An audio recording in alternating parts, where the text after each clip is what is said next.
Okay guys, if you've made it this far, we downloaded the image, we checked the checksums, and now we have booted into PopOS USB drive, fully flashed and ready to install. So go ahead at this point, select your language, and then we're going to begin. I've never installed this yet, but it was recommended to me by friends, so I wanted to do this as well as part of this operating system series that I started with Tails and Cubes and Unix.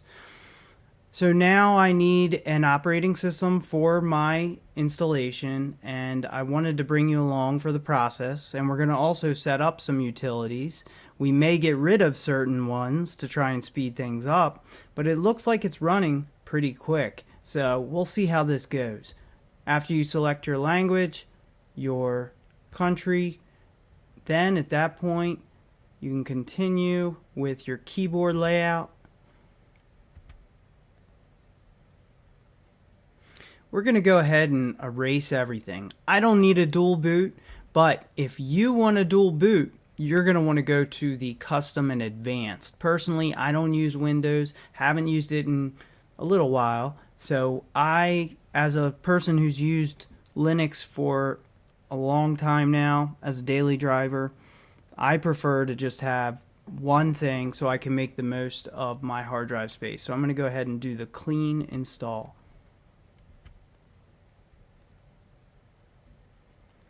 Select your disk and then hit erase and install. We're going to select user. It's a nice default username. It also is vague enough that if you join IRC or something else, you're not going to stand out. That's one thing to keep in mind. If you use IRC and other things, your username can show up on your connection, and that could further identify you. So in the scope of the privacy subject and security that we are working in, we're going to want to make sure that we simply make things as vague as possible. We can always add other usernames later.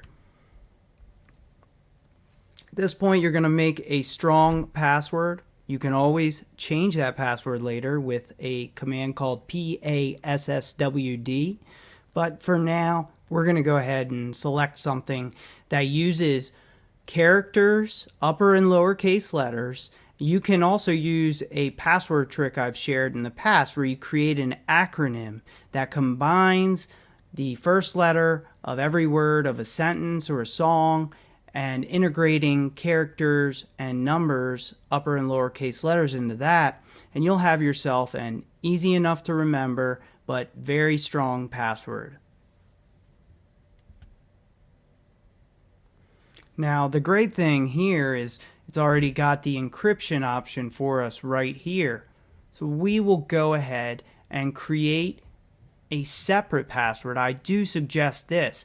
That way, in case something were to happen where your username password were somehow cracked or revealed through man-in-the-middle attack or something else unknown, possibly malware, you wouldn't reveal your encryption password by not sharing those. It's a very good idea to make them completely unique passwords.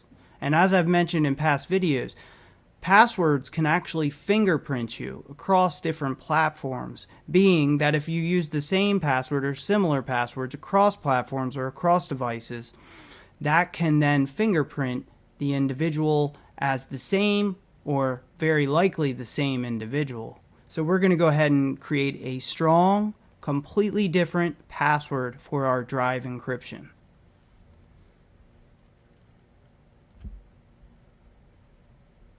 Then we're going to go to encrypt. At this point, what it's doing is it is partitioning and separating our different drive locations for various locations of the disk, and it will automate this process for you. You don't have to know anything about partitioning your hard drive if you're doing a full installation without dual boot. So that's the beauty in selecting the instant autonomous installation and it's going to go through that process for us, and it's going to encrypt the drive for us. No work to know there. You don't have to really know anything. I wanted this guide to be useful to absolute beginners, anyone who uses Windows and is thinking about crossing over to Linux and maybe has an older computer, like I'm using a ThinkPad here in the example, and everything's running very fast, much faster than Windows runs. And if you want to get the most out of older hardware, I highly suggest taking the opportunity and take that older hardware, not just keeping it for parts as I've mentioned in previous videos, but use that older hardware for a light Linux installation, and you can bring life back into that hardware. Now it's configuring the system based on everything we had entered, and the great part is we don't have to. This can even be an easier installation than, say, installing a Windows operating system. And that's the great thing about Linux these days, is it is a much easier system than when I first started with Red Hat Linux 6.0, which was a long time ago. At that point, they even sold Red Hat Linux in Best Buy in a large box. So I remember back in the day when we had to have the IRQ and several other things about the hardware. We had to know more, and you'd also learn a lot more in the process. So it wasn't all a bad thing. In fact, I'd say more than any other time, I've learned more about my own Linux system when I actually break something. And hopefully we're not going to have to go through that. But if something like that happens, I'm going to try and take the opportunity to walk you through how I may fix something.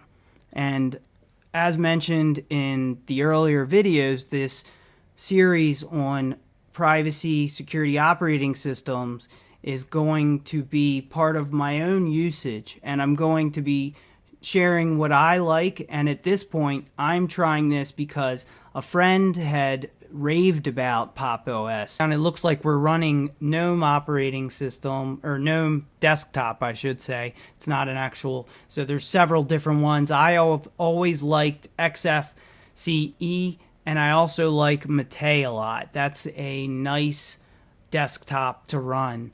In this case, we are running the default that came with the download. So we'll be able to install other desktops and try those out. That's the great thing about Linux. It's as easy as clicking install. And once you have installed that other desktop, and then when you log in, it'll actually automatically add it to your options. So you'll be able to switch between the different desktops that you've installed. And it's super intuitive that way that you don't have to go through the process of configuring anything anymore.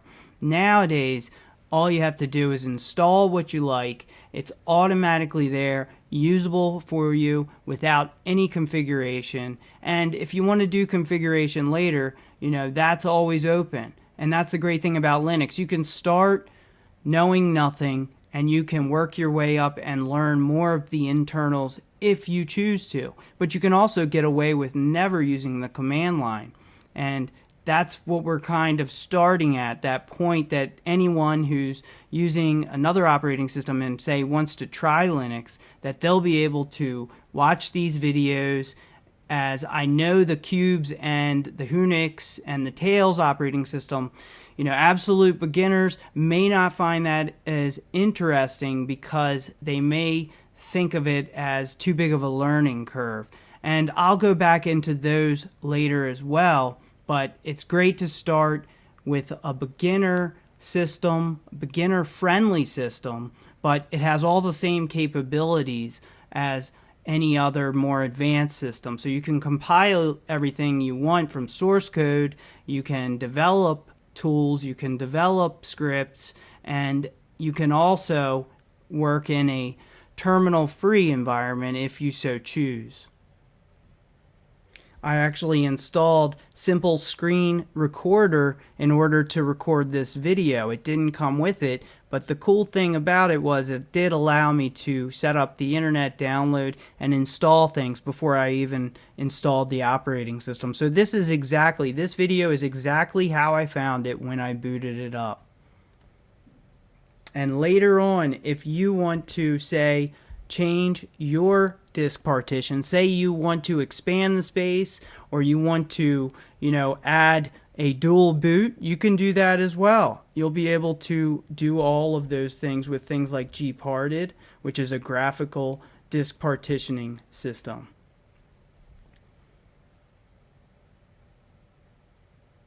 We're going to go through, we're going to download different things that I think you may like and things I want myself. And it looks like it's finishing up the installation now. At this point, we've already installed PopOS. It's that easy. And I highly do suggest checking out System 76. I don't have an affiliation with the company at this point, but I think they do great things, especially what they've done to help people with Intel Management Engine. Not everyone wants that. Now, at this point, what I'm going to do is I'm going to restart it.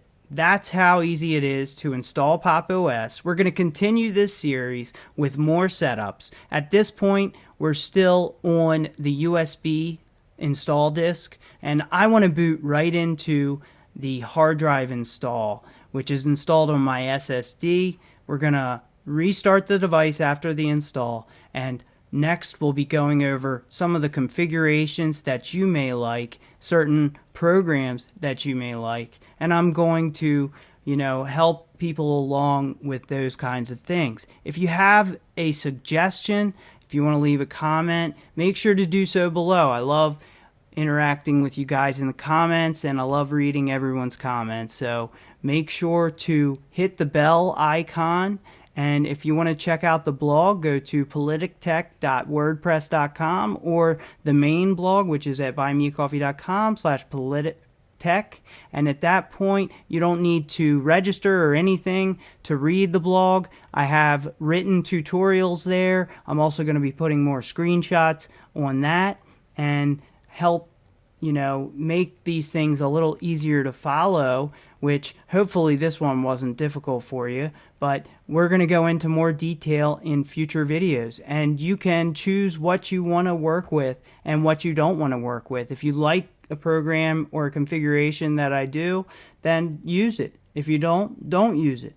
And that's what we have today. Hope you like this video. I'll be back later with more on PopOS. Make sure to share the video, like, and subscribe, and I will be back later with more on how to protect your privacy.